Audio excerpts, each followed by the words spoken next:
আসসালামু আলাইকুম প্রিয় দর্শক, দেখেন আপনাদেরকে দেখাইতেছি ভ্রমণ পেশে মানুষদের। দেখেন একটা ট্রলারের মধ্যে যে কত মানুষ উঠে, আসলে এটা একটা রিক্সি। তার বাদেও তারা উন্মাদের মতন উঠছে, আবার নাইমে আসতে আসতে পূর্বাঞ্চল ঘোরা তাদের শেষ।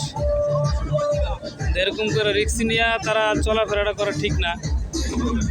অনেক জায়গায় অনেক দুর্ঘটনা করে ট্রলার ডুবিতে। আশা করি ভালো থাকুক তারা, সুস্থ থাকুক, সুস্থ মতন চলে আসছে তারা। এটাই কাম্য, এটা দোয়া করছি।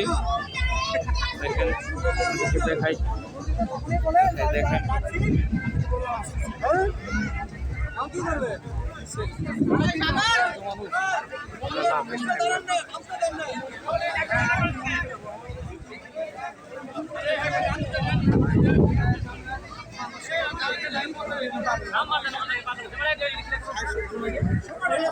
দেখেন আপনাদের দেখালাম। এ পর্যন্তই, ভালো থাকবেন প্রিয় দর্শক, সুস্থ থাকবেন। যে যেখানে আছেন সুস্থ থাকবেন, ভালো থাকবেন, দোয়া করি ইনশাআল্লাহ। আসসালামু আলাইকুম।